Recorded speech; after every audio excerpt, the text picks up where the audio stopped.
আৰু আপোনাৰ লগত আপোনাৰ সহশিল্পী বহুত আছিলে, কিন্তু বহু সহশিল্পী এতিয়া ৰাজনীতিৰ তেওঁলোকে বতাহত উৰি গুচি গ'ল। তেওঁলোকৰ বাবে আপোনাৰ মানে মন্তব্য কি হ'ব? মোক যদি এতিয়াও সোধে যে আপুনি বিজেপি জইন কৰাৰ স্থিতিটো আপোনাৰ ভুল আছিল নেকি, মই কেতিয়াও নকওঁ ভুল আছিল। যিহেতু কাইলৈ ইলেকশ্যন, আপুনি এইবাৰ কোনটো দলৰ হৈ পেলাই আপোনাৰ ভোটাধিকাৰটো সাব্যস্ত কৰিম বুলি ভাবিছে? ভোট দিয়াটোৱে কেৱল আপোনালোকৰ দায়িত্ব শেষ নহয়, ভোট দিয়াৰ পাছত 5 বছৰ সেই চৰকাৰখনক সহ্য কৰি থকাটো আপোনালোকৰ দায়িত্ব হ'ব। কিন্তু নমস্কাৰ, CSC মিক্সলৈ আপোনালোকক পুনৰবাৰ স্বাগতম জনাইছোঁ। আৰু আজি মোৰ লগত আছে অসমৰ এজন জনপ্ৰিয় অভিনেতা ৰবি শৰ্মা। আৰু ৰবিদাৰ লগত আমি আজি পলিটিকেলি এটা সাক্ষাৎকাৰ কৰিম, যিহেতু কাইলৈৰ পৰা আমাৰ ইলেকশ্যন আৰম্ভ হৈছে। গতিকে তেওঁ শুনিব বিচাৰিম যে বৰ্তমান আপোনাৰ কাৰ সম্পৰ্কৰ মানে স্থিতি কি? একেই যিটো আছিলে। আৰু মই আপোনাক সুধিব বিচাৰিছোঁ যে যিহেতু আপুনি কা আন্দোলনৰ এজন সক্ৰিয় মানে সদস্য আছিল, আপুনি অসমৰ জাতি মাটি ৰক্ষাৰ বাবে মানে ওতঃপ্ৰোতভাৱে কা আমি নামানো, এটাই আপোনাৰ শ্লোগান আছিলে যে কা আমি নামানো বুলি কৈছিলে। আৰু আপোনাৰ লগত আপোনাৰ সহশিল্পী বহুত আছিলে, কিন্তু বহু সহশিল্পী এতিয়া ৰাজনীতিৰ তেওঁলোকে বতাহত উৰি গুচি গ'ল। তেওঁলোকৰ বাবে আপোনাৰ মানে মন্তব্য কি হ'ব? তেওঁলোকৰ কি ক'ব বিচাৰিব?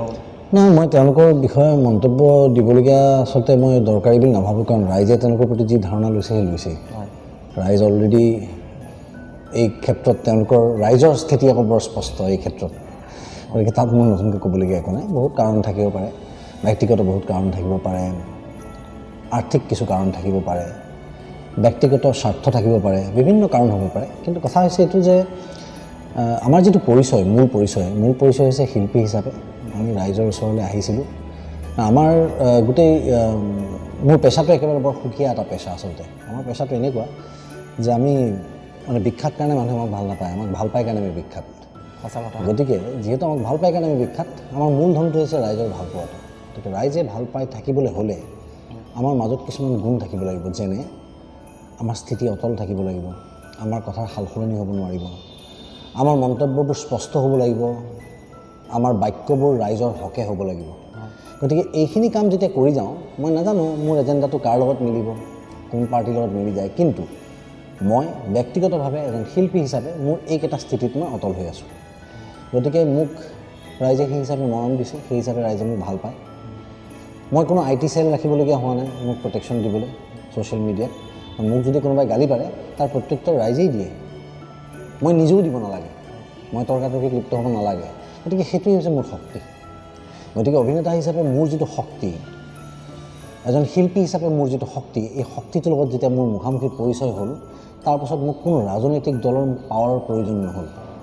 মই এতিয়াও সেই প্ৰয়োজন ফিল কৰা নাই। এটা সময়ত মই ভাবিছিলোঁ যে ৰজাঘৰীয়া কিছু শক্তি, কিছু পাৱাৰ থাকিলে হয়তো মই ৰাইজৰ কাৰণে আৰু কিছু ক্ষেত্ৰত কাম কৰিব পাৰিম, যেনে ক্ৰীড়া আৰু কালচাৰেল ছাইডটো মই চাব পাৰিম। এই দুইটা ক্ষেত্ৰত মই বৰ অভিজ্ঞ। বহু কম বয়সৰ পৰাই মই নেশ্যনেলছ খেলিছিলোঁ, কেইবাটাও স্পৰ্টত, বহু ধৰণৰ স্পৰ্টছৰ লগত জড়িত। গতিকে মই ভাবিছিলোঁ যে এই ক্ষেত্ৰখনত মই কিবা কাম কৰিব পাৰিম, কিন্তু দেখিলোঁ যে নহয়, তাত সোমালে মইতো তেওঁলোকৰ কথা মানি চলিবই লাগিব, আৰু সেইটো কাম মই কৰিব নোৱাৰোঁ। তাৰমানে যিটো ভুল সেইটো ভুল, যিটো ভাল সেইটো ভাল। সেই ভুলটো যদি ময়ো কৰোঁ, মই মোৰ ভুল স্বীকাৰ কৰাৰো ৰেকৰ্ড আছে আগতে, যে হয় মই এইটো কথা ভুল ভাবিছিলোঁ আচলতে তেনেকুৱা। কিন্তু মোক যদি এতিয়াও সোধে যে আপুনি বিজেপি জইন কৰাৰ স্থিতিটো আপোনাৰ ভুল আছিল নেকি, মই কেতিয়াও নকওঁ ভুল আছিল বুলি। সেইটো মোৰ শুদ্ধ সময়ত, সেইখিনি সময়ত সেইটো শুদ্ধ ডিচিশ্যন আছিলে। তাৰপাছত এতিয়া মোৰ ভাল নালাগিলে, কাৰণ কিয় মই নতুন কিছু কথা বিষয়ে মই অৱগত হ'লোঁ। যেনে সৰুতে মোৰ ললিপপ ভাল লাগিছিলে, আজিকালি মই মিঠা নাখাওঁ। গতিকে এজ চিম্পল এজ দেট।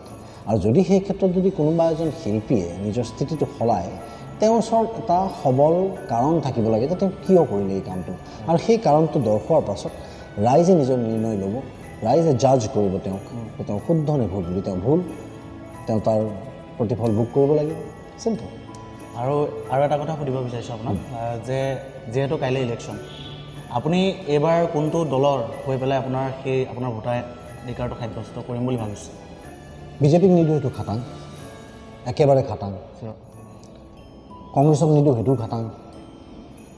ৰাইজৰ দল, গতিকে বাকী আঞ্চলিক দলৰ কথা মই চিন্তা কৰিব লাগিব। কাৰণ মোৰ কনফিডেন্সটো তেওঁলোকৰ ওপৰত এইকাৰণে আছে, কাৰণ মই যদি এটা যুক্তিৰে এটা কথা চিন্তা কৰি চাওঁ যে ৰাষ্ট্ৰীয় দল এটাই চেণ্টাৰৰ পৰা অহাৰ কথাখিনি মানি চলিব আৰু আমাৰ কথা কেতিয়াও নাভাবে, জাতিটোৰ কথা কেতিয়াও নাভাবে।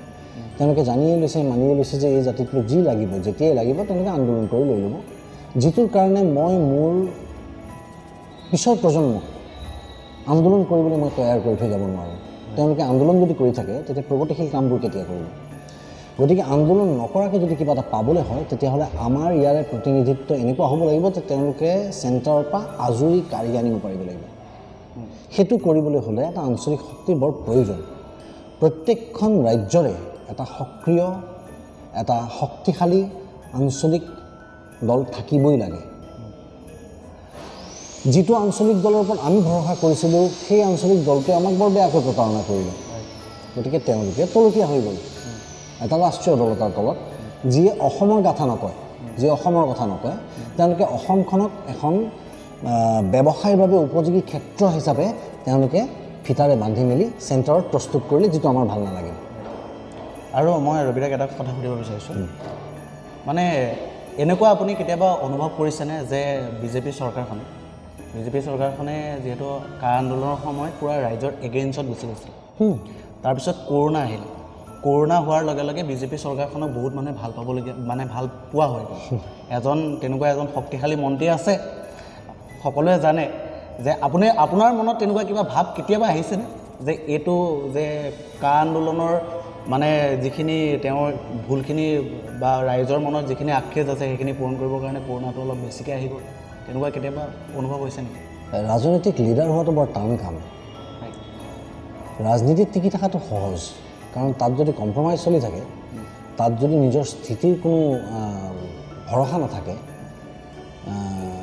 তেতিয়াহ'লে ৰাজনীতিবিদ হোৱাটো বৰ সহজ কাম কিন্তু এজন লিডাৰ হোৱাটো বৰ টান কাম সেই লিডাৰশ্বিপ কোৱালিটি আমাৰ মাজত থকা মানুহ আছে কেইজন প্ৰথম এইটো আমি চালি জাৰি চাব লাগিব দ্বিতীয় কথা এই যে এডভাৰটাইজমেণ্ট পাব্লিচিটি মিডিয়া এইবিলাক ব্যৱহাৰ কৰি যেতিয়া এখন চৰকাৰে কাম কৰিবলগীয়া হয় তেতিয়াহ'লে মোৰ ক'ব নোৱাৰোঁ সেই চৰকাৰখনৰ কাম কাজবোৰো মোৰ চিনেমা যেনেই লাগে কাৰণ চিনেমাৰ আমি পাব্লিচিটি কৰিবলগীয়া হয় মিডিয়াত পোষ্টাৰ লগাবলগীয়া হয় আমি আভুৱা ভৰিবলগীয়া হয় কিছুমান ক্ষেত্ৰত আমি মিছা কথা ক'বলগীয়া হয় বিজেপি ইজুকেল টু 100+ মানে কি